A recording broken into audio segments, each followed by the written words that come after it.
Praise the lord. మన ప్రభువును ప్రియరక్షకుడైన యేసుక్రీస్తు వారి అతి ప్రశస్తమైన నామంలో మీ అందరికీ ఉదయకాల శుభాభివందనములు మరియు లెంట్ శుభాలు తెలియజేస్తా ఉన్నాను. ఈ దినం కొరకు ఏర్పాటు చేయబడిన పాత నిబంధన పాఠ్య భాగము ఆదికాండము 15వ అధ్యాయము 1వ వచనము.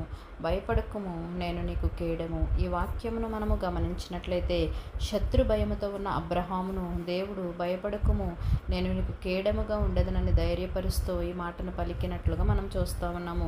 నా ప్రియ సహోదరులారా, గొప్ప భక్తిపరుడైన అబ్రహాము జీవితంలో భయపడవలసిన పరిస్థితి ఏర్పడింది.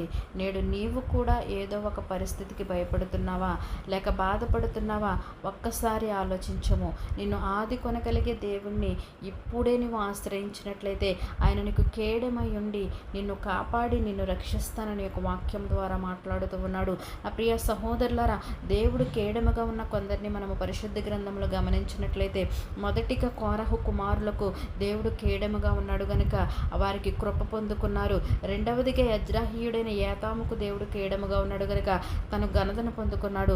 మూడవదిగా అహరోను వంశస్థులకు దేవుడు కేడముగా ఉన్నాడు గనుక వారికి సహాయాన్ని పొందుకున్నట్లుగా మనం చూస్తూ ఉన్నాము. నా ప్రియ సహోదరులారా, ఈ దినాన్న నువ్వు ఏ పరిస్థితికి భయపడుతున్నా లేక బాధపడుతున్నా కూడా నీవు ఒక్కసారి నిన్ను ఆది కొనగలిగిన దేవుణ్ణి నీవు ఆశ్రయించినట్లయితే కనుక ఆయన నీకు కేడమై ఉండి నిన్ను కాపాడి రక్షిస్తానని ఒక వాక్యం ద్వారా మాట్లాడుతున్నాడు.